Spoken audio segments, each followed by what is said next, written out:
एजन संपन्न हुआ। सतत कर्म करने वाला व्यक्ति जीवन जीता है। जो कर्म से विरत हो जाता है वो इस धरती पर रहने के लायक नहीं रहता।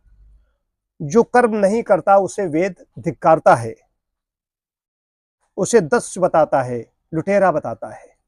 अकर्मा दस्यु ऋग्वेद, ऋग्वेद हमारे पास है। इसमें 10वें मंडल का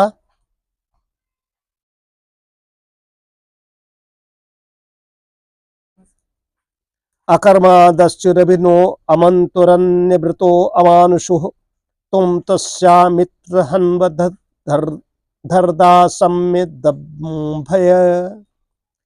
हे अमित्रहन शत्रुनाशक इंद्र, जो अकर्मा अमंतु अन्यव्रता अमानुषा दस्यु न अभी कर्महीन सबका अपमान करने वाला, इज्याद कर्मों से शून्य, आश्चर्यवृत्त से परिपूर्ण दस्य हमारी चारों ओर घेरे पड़ा है।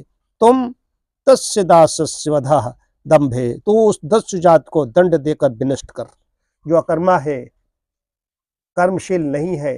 हालांकि संसार की जब बात कही जाती है, नहीं क्षणमपि जात तिष्ठत कर्मकृत, कोई भी व्यक्ति एक क्षण भी बिना कर्म किए नहीं रह सकता। कोई सोच रहा है, कोई बोल रहा है, कोई चल रहा है। हम लोग बोलचाल भाषा में कह देते हैं वो कोई विशेष काम नहीं कर रहा, तभी वो कहता है, कहते चना कोई चबा रहा है तो उससे पूछो क्या कर रहे हैं, कि कुछ नहीं, चना चबा रहे हैं।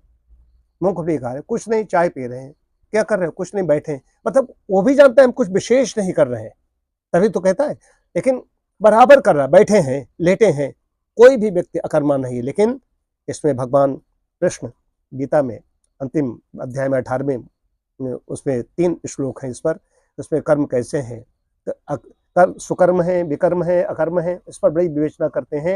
लेकिन यहाँ पर कर्म की बात वेद की आ रही। वेद विहित कर्म जो कर रहा है, शास्त्र सम्मत जो कर्म कर रहा है, शास्त्र के अनुसार जो कार्य कर रहा है, उसको सुकर्म माना गया है। सुकर्म में यज्ञ का मतलब खाली ये अग्निहोत्र नहीं, जो आहुतियां डालनी, यही नहीं। ये 5 प्रकार के हमारे यहाँ जो यज्ञ कहे गए हैं। ये तो हमने अभी ब्रह्म यज्ञ किया, पहले संध्या की, उसका हमने देव यज्ञ किया, उसके बाद में पितृयज्ञ है। पितृयज्ञ मतलब माता पिता की जो हमारे हैं, उनकी जो घर में है उनकी सेवा करना। उसके बाद में है अतिथि यज्ञ है, बलिवैश्य यज्ञ है, अतिथि जो भी आए उसका अतिथि सत्कार। बलिवैश्य में जो पक्षियों के लिए दाना पानी रखा जाता है। ये तो जीवन ऐसा होगा, तब इसको सुकर्म कहा गया है।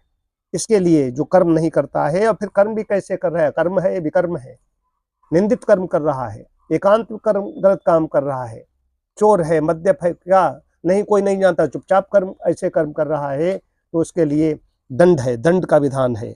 अवश्य में भोक्तव्यम कृतम कर्म शुभाशुभम, शुभ या अगर शुभ जो कुछ किया है भोगना ही पड़ेगा।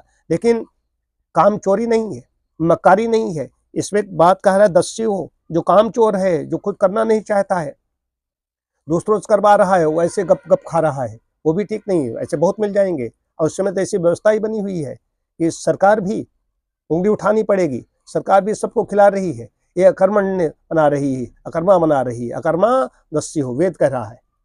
ये क्या है कि कामचोरी मक्कारी आ रही है, काम करना नहीं चाहता, श्रमिक है वो भी नहीं काम करना चाहता, कोई इधर जाएगा उधर जाएगा, बीड़ी फूकेगा, उसमें समय नष्ट कर देना चाहता है। हम सभी सोचें कि हम कितने कर्मशील हैं, हम कितने समर्पित हैं। हमारे चिकित्सार्थी आते हैं, उनके लिए हम कितने समर्पित हैं, कितने समर्पण भाव से काम करते हैं। यहाँ हम लोग करते हैं, लेकिन और ज़्यादा मन से भी, और ज़्यादा शरीर से तो करते हैं, लेकिन मन से भी और ज़्यादा इसका कैसे भला हो जाए, इसका कैसे कल्याण हो जाए।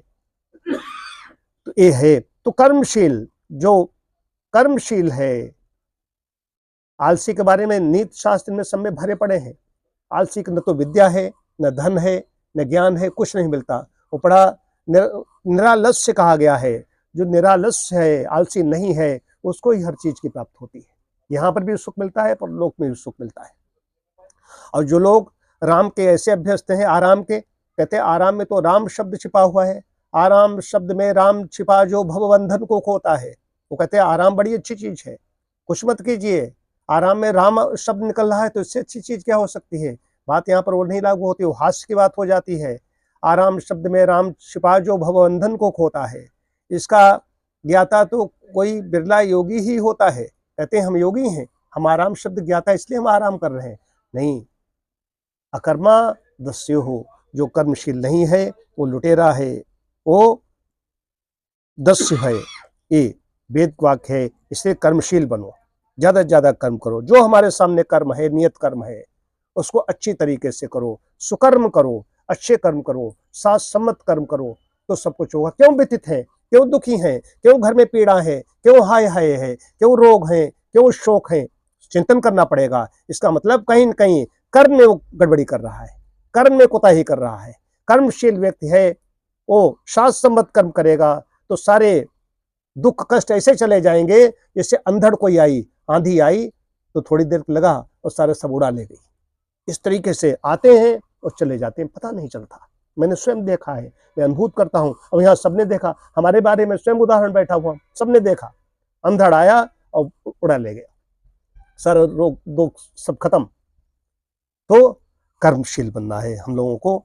आज का यही था वेद का मंत्र। ओम शांति शांति शांति।